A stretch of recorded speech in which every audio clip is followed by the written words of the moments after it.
એક દિવસે બે માણસો મંદિરમાં ગયા. તેમાંથી એક ફરોશી છે, હિંમતથી મંદિરમાં આગળ જઈને હિંમતથી પ્રાર્થના કરી રહ્યો છે. બીજો વ્યક્તિ પણ મંદિરમાં ગયો.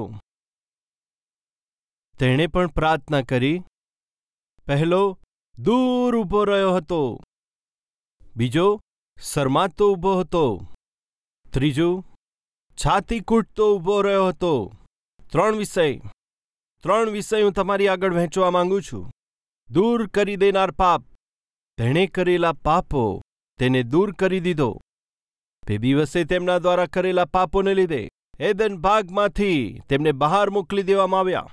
પાપ કરનાર વ્યક્તિ તેના જીવનની અંદર પહેલા પરમેશ્વરથી દૂર થશે. બીજું, શરમ લાવનારું પાપ. બીજું, તે દૂર ઊભો રહીને મંદિરમાં પ્રભુને પ્રાર્થના કરે છે. બીજું, માથું ન ઉંચકી શકતા, માથું ઉંચકતા શરમ લાગતી હતી, શરમાતા માથું નીચે રાખીને પ્રાર્થના કરતો હતો. એક મનુષ્યનું પાપ તેને શું કરે છે? મનુષ્ય મોં ના ઊંચું કરી શકે એમ બનાવે છે. એક મનુષ્ય જ્યારે પાપને અવસર આપે છે, હલકા કાર્યોને અવસર આપો છો, ત્યારે અભ્યાસ કરનાર વ્યક્તિ અભ્યાસ ન કરીને અભ્યાસમાં નિષ્ફળ થઈ જાય ત્યારે હાર એક વ્યક્તિને શું આપે છે જણાવો? અપમાન આપે છે. તેને માથું નીચું નમાવવું પડે છે. નોકરીની અંદર લાંચ લેનાર જ્યારે પકડાઈ જાય છે તેવી કન્ડિશનમાં તેનું શું થાય છે? અપમાન થાય છે. અન્યાયની કમાણી કરનાર વ્યક્તિ જ્યારે અન્યાયની કમાણી કરતા પકડાઈ જાય ત્યારે તે ખૂબ જ અપમાનિત થાય છે. ખરાબ સંબંધ રાખનાર પત્ની હોઈ શકે છે, ખરાબ સંબંધ રાખનાર પતિ હોઈ શકે છે, પરંતુ જ્યારે પાપના કામ કરતા જ્યારે પકડાઈ જાય ખૂબ જ ત્યારે તેમનું અપમાન થાય છે. શરમના લીધે માથું નીચે પડી જાય છે. બાઇબલમાં એક વ્યક્તિ છે, મહારાજા છે, બધાની દ્રષ્ટિમાં સારા છે, ખૂબ સારા વ્યક્તિના જેવા છે, આત્મિક જેવા દેખાય છે. મહારાજા સ્વરૂપે શાસન કરે છે. એમનું આખું સૈન્ય યુદ્ધ કરવા માટે ગયું. કેવળ તેઓ પોતાના રાજમહેલમાં રહી ગયા. એ પ્રમાણે રાજમહેલમાં રહીને રાજમહેલની છતની ઉપર સાંજના સમયે ફરતા હતા.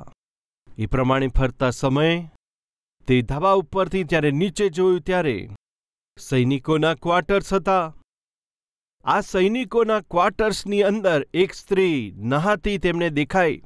આ ભલા વ્યક્તિ, લોકોમાં સારું નામ કમાયેલ વ્યક્તિ, રાજ્ય ઉપર શાસન કરનાર રાજા, એક સ્ત્રી નહાતી દેખાય ત્યારે તેમણે શું કરવું જોઈએ?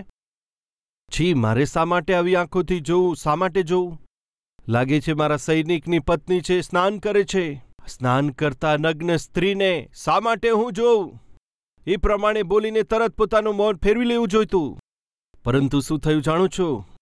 તે દિવસે તે સ્ત્રી નહાતી હતી અને તેને જોયું ત્યારે તે રાજા પોતાની આંખોને પોતાનો કાબૂમાં ના રાખી આધીન ના કરી શક્યો. ત્યારે તેણે શું કર્યું જાણો છો?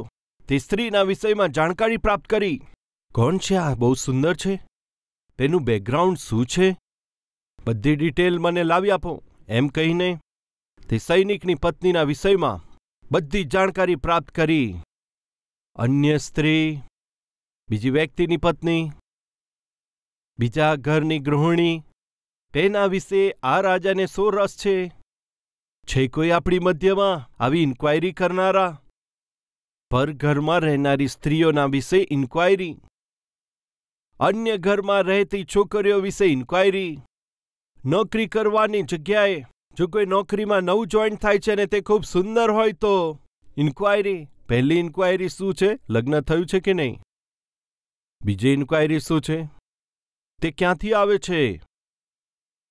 ત્રીજી માહિતી શું છે? પતિ અહીંયા રહે છે કે દૂર રહે છે? તારે શું લેવા દેવા? તમે નોકરી કરવાની જગ્યાએ ભાઈઓ અને બહેનો નોકરી કરવાના સ્થાન પર કોઈના પણ વિષયમાં વિશેષ રસ લઈને જાણકારી હાંસિલ કરી રહ્યા છો. અભ્યાસ કરવાની જગ્યાએ કોઈ છોકરાના વિષયમાં કે કોઈ છોકરીના વિષયમાં ઇન્ક્વાયરી કરો છો. તો પછી તમારું મન પાપી મન છે. તારી બુદ્ધિ ભ્રષ્ટ થઈ છે. એ તો તને ગમે તેટલું હલકું ને નીચ કામ કરાવી શકે છે, તને નીચો પાડી શકે છે. તે દિવસે તે રાજાએ ઇન્ક્વાયરી કરી. કેવળ ઇન્ક્વાયરી કરવી એટલું જ નહીં, બોલાવી. તે રાજાએ બોલાવી ત્યારે ભોળા મનથી તેણે તે રાજાના તેડાને સાંભળીને તે સ્ત્રી આવી ગઈ. જ્યારે તે આવી ગઈ ત્યારે રાજાએ પોતાના ઈચ્છાને પ્રગટ કરી. ધ્યાનથી સાંભળો. ઘરમાં પતિ નથી, પર પુરુષે તેડું આપ્યું છે. સારા સંસ્કાર રાખનાર સ્ત્રીએ સાધારણ રીતે શું કરવું જોઈએ? રાજાએ મને આવવા માટે કહ્યું છે, તો જઈને કહી દેજો, ઘરમાં મારા પતિ નથી, યુદ્ધમાં ગયા છે. જ્યારે ઘરમાં પતિ નથી ત્યારે ઘર છોડીને બીજાની ચોખટની અંદર પગ મૂકી દેવો, તે અન્યના ઘરની અંદર પ્રવેશ કરવો તે પાપ છે. એવા ખોટા પગલાં હું નથી ભરી શકતી એમ કહીને રાજાને કહી દેજો. પતિ ઘરમાં ના હોય ત્યારે વાલા બહેન, પરાયા ઘરની અંદર જવાની આદત તને ક્યાંથી પડી છે? પતિ નોકરી કરવા માટે બીજા દેશમાં જાય છે ત્યારે તારે પોતાના ઘરમાં ઠીક રીતે રહેવાનું છે. પોતાના જ ઘરમાં પોતાના બાળકોની સાર સંભાળ કરતા રહેવાનું હતું. કેમ પરાયા ઘરની અંદર જાઓ છો? પરાયા પુરુષને પોતાના ઘરની અંદર પ્રવેશ આપો છો. ઘણા બધા સંદર્ભમાં ઘણા બધા મનુષ્ય આ રીતે પાપમય કામો નથી કરતા. શું પત્ની નોકરી કરવાને માટે બીજા દેશમાં જાય ત્યારે બસ આ રીતે જવાની જ ખાલી વાર છે. કોઈ એક પરાઈ સ્ત્રી આવી જાય છે ઘરમાં, નહીં તો તમે બીજી સ્ત્રીના ઘરમાં જાઓ છો. વાલાઓ, પૂછી રહ્યો છું, આજના દિવસે આ વચન સાંભળનારામાં કેટલા આવા છે?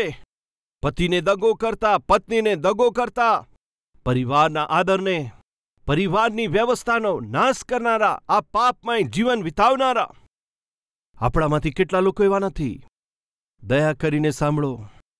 ભારત દેશમાં જન્મ લેવાથી હું હંમેશા અભિમાન કરું છું. કારણ શું છે? ભારત દેશનું પારિવારિક વ્યવસ્થાનો નિયમ સારો છે. આપણા ભારત દેશની સંસ્કૃતિ ખૂબ જ શ્રેષ્ઠ છે. વિશ્વમાં આ પ્રકારે કોઈ જગ્યાએ જોવા મળતું નથી. એક ભારતીય હોવાને લીધે હું ઘમંડ કરું છું. એક ખ્રિસ્તી હોવાને લીધે હું પરમેશ્વરનો મહિમા કરું છું. આપણા દેશની પરિવારની વ્યવસ્થા કેટલી સારી છે. જો ઘરમાં પુરુષ નથી તો એક પરાયો પુરુષ ઘરમાં કદી પણ આવી ના શકે. બહાર રહીને જ પૂછી રહ્યો છે, શું ભાઈ છે? ના, નથી ભાઈ. ઠીક છે બહેન, એમ પૂછીને તે ઘરમાં પણ નહીં પ્રવેશે. પરાયો પુરુષ ઘરમાં પતિ ના હોય ત્યારે ઘરની ચોખટમાં જ ઊભા રહીને, જો વધારે નજદીક હોય તો શું તે છે? જો મિત્ર હોય તો તે શું છે તેઓ? એમ પૂછીને. ના હોય તો ઠીક છે બહેન, મેં પૂછ્યું હતું, સમય મળે ત્યારે એકવાર મને કોલ કરે, એ પ્રમાણે જણાવજો. ઘરની અંદર પગ નહીં મૂકે. આવી છે આપણી સંસ્કૃતિ, આવો છે આપણો સંપ્રદાય. શું થઈ ગયું છે આપણી પારિવારિક વ્યવસ્થાનું? પરિવારનું મહત્વ, સાંપ્રદાયિકતા, સંસ્કૃતિ. હાય, આજે મનુષ્ય પશુઓથી પણ હીન થયા છે. પતિ નોકરીને માટે દૂર પ્રાંતમાં જાય, બીજા દેશમાં જાય છે ત્યારે ઘણી બધી પત્નીઓ આજે શું કરે છે? પાપમય કામ. પત્ની જ્યારે ટ્રાન્સફર થઈને બીજા પ્રાંતમાં જાય છે, પતિ શું કરે છે? પાપમય કામ કરે છે. તે દિવસે દાઉદ એમ જ કર્યું. રાજ્ય પર રાજ્ય કરતા સમયે તે યુદ્ધમાં ના ગયા, પરંતુ છત પર ફરતા હતા. આ રીતે યુદ્ધમાં ગયેલા પતિને આ રીતે યુદ્ધમાં જવાના સમયે કોઈ પુરુષે બોલાવ્યા છે એકવાર આવવા માટે, તરત જ આવી ગઈ. સાવધાન બહેન, સાવધાન ભાઈ. પતિના ઘરમાં ના હોવાના સમયે પરાયા પુરુષની પાસે જવાનું અથવા પરાયા પુરુષને આવવાનું. જે પાપ તમે કરો છો એક દિવસે પાકી જશે. એ પાપ તમને ઊંચું જોવા જેવું નહીં રાખે. નવું લગ્ન થયું. તે પતિ ખૂબ સારા હતા, આ પણ ખૂબ સારી હતી. કેટલાક 6 મહિના પછી પત્નીને ફોન આવ્યો. તે ફોનમાં, કેમ સારું છે? એક પુરુષનો અવાજ. આ પત્ની કહે છે, કોણ છો તમે? પૂછે છે. શું મને તમે ઓળખ્યો નહીં? ના, નથી ઓળખ્યા. તમે કોણ છો? અરે આ શું છે, મારો અવાજ પણ ઓળખતા નથી? શું ભૂલી ગયા તમે? કોણ છો તમે? હું નથી ઓળખતી. ઓળખવા માટે કહો છો, મને ખબર નથી. આખરે કોણ છો તમે? અરે તમે મને ઓળખતા નથી? ના, ખ્યાલ ના આવ્યો. ઠીક છે, ઓળખાણ ના પડી તો કઈ વાંધો નહીં. કોણ કહે છે કોણ છે તે? તમારી વાત કરવાની રીત બહુ સારી છે, સારી રીતે વાત કરો છો. ઠીક છે, જ્યાં સુધી તમને ઓળખાણ ના પડે વાત કરતા રહો. આખરે તમે કોણ છો હું ઓળખી શકતી નથી, તમે કહો છો વાત કરો. અંતમાં ખબર પડી જશે. મારી સાથે વાત કરતા રહો. એમ વાત ચાલુ રાખી. પહેલા દિવસે 15 મિનિટ વાત કરી પણ ખબર ના પડી. બીજા દિવસે કાલે હું ફરીથી ફોન કરીશ. એ પ્રમાણે કહે ત્યારે તેણે શું કહેવું જોઈએ? નકામા, તું કોણ છે મને ના બતાવીને મારી સાથે શા માટે વાત કરે છે? કાલે ફરી વાત કરવા કહે છે, દાંત તોડી નાખીશ, એમ કહેવું જોઈએ કે નહીં? બીજા દિવસે એ જ સમય આવ્યો ત્યારે સિસ્ટર વેઇટિંગ. કોને માટે? ફરી ફોન કરશે કે નહીં એમ કહીને વેઇટિંગ. ઠીક 12 વાગે ફોનની રિંગ વાગી. સિસ્ટર જલ્દી ગઈ, ફોન ઉઠાવ્યો. કેમ છો તમે? હા, મને સારું છે, હું પણ સારો છું. આખરે તમે કોણ છો જણાવ્યું નહીં. હું તમને હમણાં નહીં બતાવો, પછીથી જણાવીશ. એ પ્રમાણે કહીને દરેક 11-12 વાગે પતિ 10 વાગે ઘરથી બહાર જાય છે અને આ ફોનમાં કોઈની સાથે વાત કરતી રહે છે. તેમની વાતો વધવા લાગી. કોણ છે ખબર નથી. સારી રીતે વાત કરતા, તેની સાથે વાત કરતા. શું તમારા લગ્ન થઈ ગયા?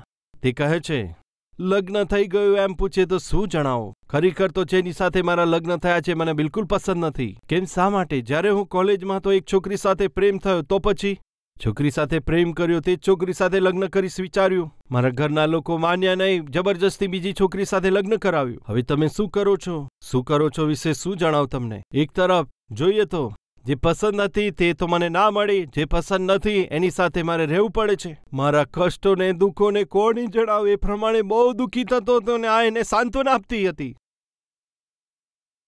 આજે કેટલાક લોકોના જીવન આજ પ્રમાણે હોય છે. કેમ, તમારી સાથે પણ આવું જ થયું છે? એમ કહે બસ એટલું જ પોતાનો નળ ખોલી દેશે. મારા દુઃખ હું કોને જણાવો? શું તમારી પણ આ જ પ્રકારની વાર્તા છે? શું આ જ પ્રકારની વાર્તા છે કે એનાથી પણ ભયંકર છે? કેમ, શું થયું તમારા જીવનમાં? જ્યારે હું કોલેજમાં હતી ત્યારે એક છોકરા પર બહુ પ્રેમ કર્યો. તેમને તો જોયા વગર હું રહી જ શકતી નહોતી. આખરે પ્રેમ કરવું જ નહીં. તેણે વચન આપ્યું, કાલે પરમ દિવસે આપણે લગ્ન કરી લઈશું, આપણે બંને સાથે જ રહેવાના છે એમ કહ્યું ત્યારે અમે પાપ કરવાનું શરૂ કરી દીધું. પ્યાર કર્યો, હવે લગ્ન પણ કરવાના છે એમ વિચારીને તેની સાથે શારીરિક સંબંધ બાંધ્યા. પછી શું થયું? ગર્ભવતી થઈ. પછી શું થયું? લગ્નના પહેલા જ ગર્ભવતી થઈ છે, હવે બધા થૂકશે એમ વિચારી હોસ્પિટલમાં લઈ જઈને એબોર્શન કરાવ્યું. તો પછી હવે શું થયું? એટલામાં મારા ઘરના બધા લોકોને ખબર પડી ગઈ. તો પછી શું થઈ ગયું? આ બકરો મળી ગયો, એની સાથે લગ્ન કરાવ્યું. તો પછી હવે શું કરું છું? મારા પતિને દગો કરીને વચ્ચે જઈને તેમને મળીને આવું છું, તેમને એન્જોય કરીને આવું છું. એ વિશે તમારા પતિને નથી ખબર? ના, એમને બતાવું તો તે તો બકરા છે કોઈ આપણી મધ્યમાં? અનાવશ્યક ફોન કોલ, અનાવશ્યક ચેટિંગ, અનાવશ્યક ઈમેલ, અપરિચિત વ્યક્તિઓ સાથે ફોન કોલ, જેમની સાથે પરિચય નથી, હસી અને મજાક, પાસે રહેનાર સાથે અનૈતિક સંબંધો. સાવધાન, પરિવાર નાશ પામશે. પતિ ઘરે આવી ગયા. ઘરે આવતા સમયે બહારનો દરવાજો ખોલ્યો. પત્ની ઘરમાં વાત કરતી હતી. પતિને દૂરથી જોઈને ફોન મૂકી દીધો. પતિ અંદર આવ્યા. માથું પકડેલું હતું. ખૂબ માથું દુખે છે. હું થોડી વાર ખુરશીમાં આરામ કરીશ કહીને ખુરશીમાં આરામ કર્યો. આરામથી નસકોરા બોલવા લાગ્યા. પછી તરત તેની પત્ની ફરીથી તેને ફોન કર્યો. તમે કંઈક વિચાર્યું હશે, અચાનક કેમ ફોન કાપ્યો? તમને ખોટું તો નથી લાગ્યું ને? તમે ખોટું ના લગાડશો, મારો બકરો આવી ગયો છે એટલા માટે ફોન કાપ્યો છે એમ કહીને તેને હું જણાવું એમ કરીને ફરીથી ફોન ડાયલ કર્યો. ફરીથી તેણે ફોન કર્યો. ટેબલ પર તો પતિનો ફોન વાગતો હતો. કાપી નાખ્યો. પતિનો ફોન આવ્યો એમ કરીને ફરીથી થોડી વાર પછી ફરીથી ફોન લગાવ્યો. બસ ફોન લગાવવાની વાર હતી. ટેબલ પર પતિનો ફોન વાગતો હતો. આ શું છે? હું તેને ફોન લગાવી રહી છું અને આ ટેબલ પર મૂકેલો તેમનો ફોન વાગે છે. ફરી કાપી નાખ્યો. ફરી ફોન કર્યો તો રિંગ વાગવા લાગી. વાગતા એ ફોનને પતિએ જોઈને પત્ની તરફ જોયું. ફરીથી લગાવો. ફરી તેણે કર્યું. એ જ રિંગ વાગે છે. હવે કટ કર. કાપી નાખ્યો અને કટ થઈ ગયો. પતિએ કહ્યું, અરે નાદાન, મારી પાસે 2 નંબર છે. એક મારો નંબર અને બીજો તેનો નંબર. અવાજ બદલીને મેં તારી સાથે ફોન કરવાનું શરૂ કર્યું. મારી આખી જિંદગી બહાર મૂકી દીધી. શું બકરો છું? મારાથી છુપાઈને તેની સાથે તું રહીને આવે છે? આ બધી જ વાતો અહીંયા આગળ થઈ રહી છે. માતા પિતા બહાર રાહ જોઈ રહ્યા છે. બારીમાંથી બધું જ જોઈ રહ્યા છે. માતા પિતા અંદર આવી ગયા. શું તને શરમ નથી, દુષ્ટ વ્યક્તિ? તે જમાઈ કહે છે, છોકરી ઉત્પન્ન કરજો, પરંતુ આવી નાજાયજ છોકરીને માટે શરમ નથી લાગતી? એ વાતનો ધ્રાસકો તે પિતાના હૃદય પર પડ્યો ને ત્યાં તેઓ ઢળી પડી ગયા. સાવધાન! પાપ કરનાર વ્યક્તિ વિચારે છે, મારા પાપ બહાર પ્રગટ નહીં થાય. પાપ કરનાર વ્યક્તિ એમ વિચારે છે, આ પાપ વિશે કોઈને ખબર નથી. બાઇબલ જણાવે છે, શું જણાવે છે? ગણના 32 અને 23. તમારું પાપ નિશ્ચય તમને પકડી પાડશે. આજે જે પાપના કામો તમે કરી રહ્યા છો, દયા કરીને સાંભળો. કોઈકના કોઈક દિવસે તે પાપ તમારી આખી જિંદગીને બહાર કાઢી મૂકશે. પાપ કરવા છતાં પણ કશું નથી જાણતા સંતની જેમ ફરી રહ્યા છો. સંતની જેમ પોતાના વેશ બદલીને તમે ફરી શકો છો, પરંતુ જાણી લો, નિશ્ચય એક દિવસે તમારા પાપ બહાર આવશે. ત્યારે તમે શરમથી માથું નમાવી દેશો.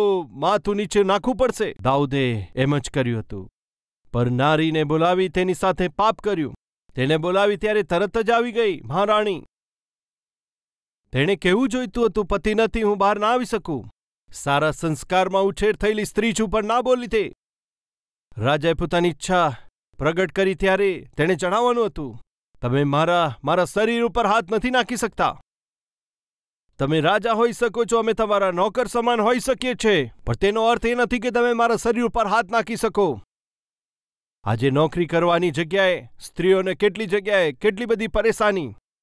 ઉપર રહેનાર બોસ, ઉપર રહેનાર મેનેજર, અધિકારી પ્રમોશન આપીશ એમ કહીને, વેતન વધારી દઈશ એમ કહીને, ટ્રાન્સફર થોભાવી દઈશ એમ કહીને, સસ્પેન્ડ નહીં થવા દો એમ કહીને કેટલા લોકોને આ પ્રકારે જુઠ્ઠું બોલીને દગો કરીને જાળમાં ફસાવનારા કેટલા નથી? બહેનો, નીડર થઈને તમારે જવાબ આપવાનો છે. શું? જો વધારે પાગલપન કર્યું તો ચપ્પલથી મારી દઈશ તને. કેમ? યુસુફે પણ એ પ્રમાણે જીવન જીવ્યો. તેની શેઠાણીએ તેની ઉપર હાથ લગાવ્યો ત્યારે હું ચોક્કસ આ પ્રમાણેના ઘૃણાસ્પદ કાર્ય નહીં કરું. હે યુસુફ, મારી સાથે તું થોડો આનંદથી સમય પસાર કર. હું પ્રમોશન કરાવી દઈશ. ગુલામ અને સુપરવાઇઝરના રૂપમાં છે, હું તને મેનેજર સ્વરૂપે બનાવીશ. તે દિવસે યુસુફે ચોક્કસ જણાવી દીધું. શું કહીને? પરમેશ્વરની સમ્મુખ આ પ્રકારનું દુષ્ટ કામ હું નહીં કરી શકું. આ રીતે ધાર્મિકતાથી જીવન જીવવાથી નોકરી ચાલી ગઈ. ન્યાયપણાથી જીવવાથી નોકરી ચાલી જાય. એટલે તો બ્રધર સમજૂતી કરી લીધી. બ્રધર એટલે સમજૂતી કરી લીધી, એટલે પાપમાં પડી ગયા તમે. સાવધાન! તે દિવસે યુસુફ પાપ સાથે સમજૂતી ના કરી જેલમાં ચાલ્યો ગયો. પરંતુ સ્વર્ગમાં રહેનાર તે પરમેશ્વર તે યુસુફની સાથે પ્રેમ કર્યો. આહા, કેટલું ન્યાયી જીવન તે હતું. પ્રમોશન કરી આપીશ, પગાર વધારી દઈશ એમ પ્રમાણે લાલચ આપીશ, પણ તેણે ના પાડી દીધી. એવા જ વ્યક્તિ દેશ પર શાસન કરવા જોઈએ. પરમેશ્વરે કહ્યું, તેના પર ભરોસો મૂક્યો હોત, તેની ઈચ્છા પૂરી કરી હોત તો પ્રમોશન મળી શકતું હતું. પરંતુ મિસ્ર દેશના પ્રધાનમંત્રી ક્યારેય તે ના બની શકે. ભાઈઓ અને બહેનો, પરમેશ્વરની આંખો ન્યાયો ઉપર લાગી રહે છે. આખા સંસારની ઉપર નિહાળી રહે છે. તે પરમેશ્વરની કૃપા દ્રષ્ટિમાં આવી જાઓ. દુષ્ટ માલિકોની નજરમાં ના આવી જશો. તેમની કોઈ પણ ચાલમાં અથવા જાળમાં ફસાઈ ના જશો. જીવતા પરમેશ્વરની રહેમ નજરમાં આવી જાઓ. પાપમય કામો કરીને નહીં, સમાધાનપૂર્વક જીવન જીવીને નહીં, શરીરનું વેચાણ કરીને નહીં, દગાખોરીનું જીવન જીવીને દગો કરીને એ પ્રમાણે નહીં, ન્યાયપૂર્વક જીવીને તેની નજરમાં આવીએ. ખરું જીવન જીવીને તેની દ્રષ્ટિમાં આવવાનું છે. યુસુફ નજરમાં આવ્યો. કોની નજરની અંદર? જીવતા પરમેશ્વરની દ્રષ્ટિમાં આવ્યો. પરમેશ્વરે શું કર્યું? જેલમાંથી કાઢી યુસુફને પ્રધાનમંત્રીના સ્વરૂપે બહાર લાવ્યા. શા માટે? સચ્ચાઈપૂર્વક જીવન જીવ્યા માટે. એ જ સમયે રાજા કહેવાતા દાઉદ વ્યભિચાર કર્યો ત્યારે શું થયું? જન્મ પામેલ બાળકને ખોઈ બેઠા. ચાર દીકરાઓને તે ખોઈ બેઠો. તેના ઘરમાં જ યુદ્ધ શરૂ થઈ ગયું. તેના ઘરમાં જ નીચને નીચ એવા કામો શરૂ થયા. તે મરણ પામ્યો ત્યાં સુધી. તે દિવસે તેણે કરેલા પાપને લીધે કિંમત ચૂકવતો આવ્યો. એટલા માટે સાવધાન. તમે ભક્ત હોઈ શકો છો, તમે આત્મિક પુરુષ અથવા આત્મિક સ્ત્રી હોઈ શકો છો. જાણી જોઈને પરમેશ્વરની વિરુદ્ધ પાપમય કામો કરવાથી યાદ રાખો, એક દિવસ ચોક્કસપણે તમારે દંડ પામવાનો જ રહેશે. દાઉદને દંડ મળ્યો, આદમ અને હવાને શિક્ષા થઈ, ગેઝીને દંડ મળ્યો, આખાનને શિક્ષા થઈ, અનાન્યાને સફીરાને દંડ મળ્યો. જાણી જોઈને જો તમે પાપમય કામ કરશો તો મારા પરમેશ્વર ચોક્કસપણે તમને દંડ આપશે. એ ખબર હોવા છતાં ત્રીજો વિષય શું? છાતી કૂટતો રહ્યો. યસ, પાપ દંડને લાવે છે. પ્રથમ પાપ શું કરે છે? દૂર કરે છે. બીજું પાપ શું કરે છે? લજ્જિત કરે છે. અને ત્રીજું પાપ શું લાવે છે? દંડ લાવે છે. તેનું પાપ વૃદ્ધિ પામી રહ્યું છે. તેણે કરેલા પાપને લીધે એક દિવસે દંડ ભોગવવો પડશે. તે માટે તેણે શું કર્યું? તે અન્યાયી દાણ લેનાર વ્યક્તિએ શું કર્યું? છાતી કૂટવા લાગ્યો. હાય, મેં કરેલી ભૂલો, મેં કરેલા પાપો, એક દિવસે મને પરમેશ્વર શિક્ષા કરશે. ભાઈઓ બહેનો, ધ્યાનથી સાંભળો. મારા પરમેશ્વર જીવતા છે. જેમનો હું પ્રચાર કરું છું તે પવિત્ર છે. મારા પરમેશ્વર દરેકને જોનાર છે.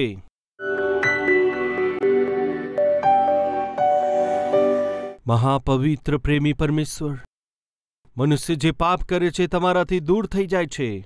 મનુષ્ય પાપ કરવા દ્વારા તમારાથી દૂર થાય છે ત્યારે તેની શાંતિ, આત્મિકતા, મેલમિલાપ, આર્થિક સામર્થ્ય દૂર થઈ જાય છે. મનુષ્ય કોઈ પણ પ્રકારના ભય વગર નિર્ભય થઈને જ્યારે પાપ કરે છે ત્યારે એક દિવસે તે જ પાપ તેને શરમમાં પાડીને તેનું માથું નમાવવું પડે છે. પતિને દગો કરનાર, પત્નીને દગો કરનાર, માતા પિતાને દગો કરનાર, દગાખોરો, છેતરનારા એક દિવસે પકડાઈ જશે. પકડાઈ જતા ત્યારે શરમમાં માથું નમાવી દેવું પડશે. તે દિવસ આવે પહેલા જેટલા પણ લોકો પ્રભુ તેમના કરેલા પાપમય કામોને લીધે જલ્દીથી મારા પર દંડ આવવાનો છે, તે દંડ આવી શકે તે પહેલા મારા જીવનને સાચું કરી દો. એ આશાથી આજે જ તેમના જીવનને, બચેલા જીવનને તમને સોંપી દઈએ છે. એવા સર્વની ઉપર દયા કરજો. ઈસુ ખ્રિસ્તના નામમાં માંગે છે પિતાજી, આમીન.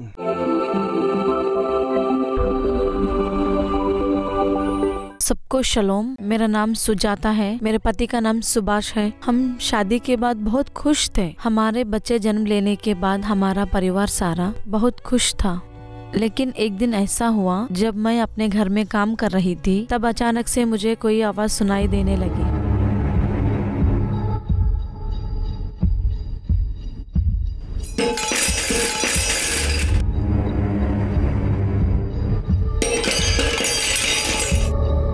आवाज कहाँ से आ रहा है मैं देख रही थी। मैं यहाँ वहाँ देखी लेकिन वहाँ कुछ नहीं था। लेकिन मुझे एक आवाज सुनाई दे रहा था, अब बाहर जाइए, बाहर जाइए, इस तरह से। मैं यहाँ वहाँ देखी लेकिन कुछ नहीं था।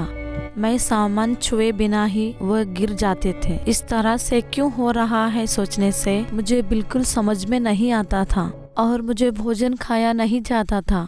मैं घर पर अकेली रहती थी। अगर कोई आवाज आने से मैं किसी को बुलाती तो कोई मेरी सहायता करने नहीं आते थे। मुझे शैतान सताने के कारण ये देखकर लोग मेरे पास बिल्कुल नहीं आते थे। सब लोग मुझे देखकर दूर से ही भाग जाते थे।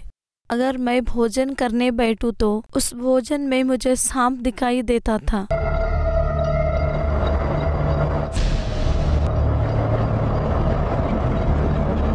तब मैं उस प्लेट को बिल्कुल नहीं छूती थी। जब वो सांप मेरे भोजन में दिखाई दिया तब से मैं भोजन करना पूरी तरह से छोड़ दी। मैं 3 महीनों से ठीक से खाना नहीं खा रही थी, सिर्फ पानी पी रही थी। जब से मुझे दुष्ट आत्मा पकड़ा है, मैं मेरे बच्चों को बहुत मारती थी। हाथ में जो मिलता था उससे मारती थी।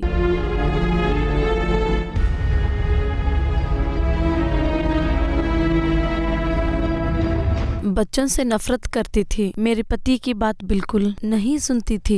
जब मैं अपने बच्चों से प्यार नहीं कर रही थी, उनसे नफरत कर रही थी, मेरे पति की बात नहीं सुन रही थी। ये देखकर मेरा पति मुझे मेरे माँ के घर जाने कहता था। अगर मैं नहीं जाऊँ तो मुझे मारता था, फिर भी मैं नहीं जाती थी।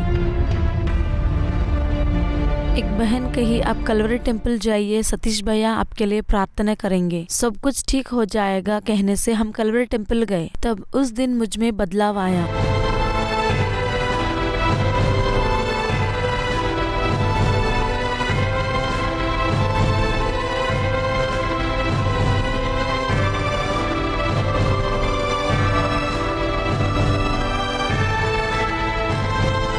कलवरी टेम्पल आने के बाद मैं पूरी तरह से ठीक हो गई।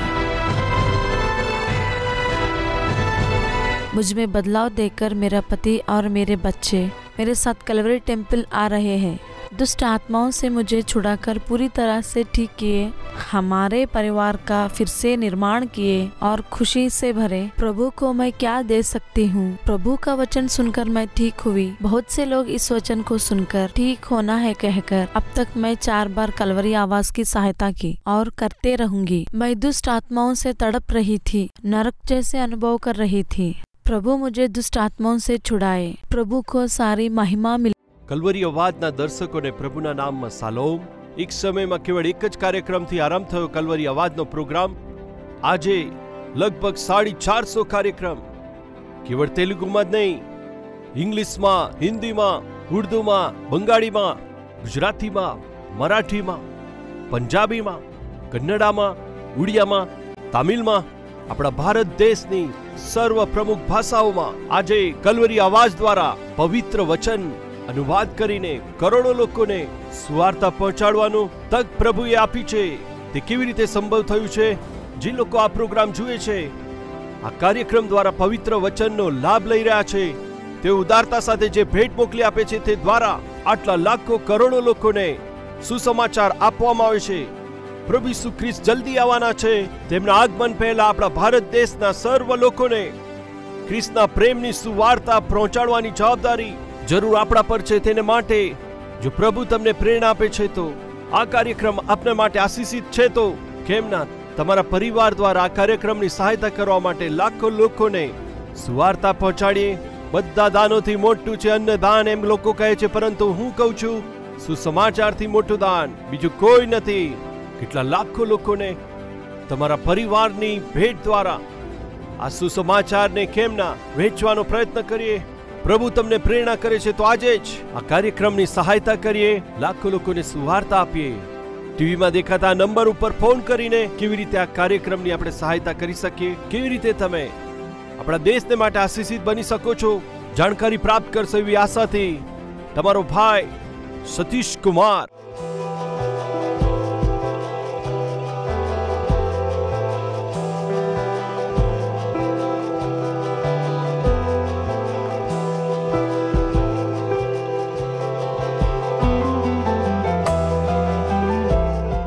અમારું address Calvary, post box number 30, Kukatpally, Hyderabad 72।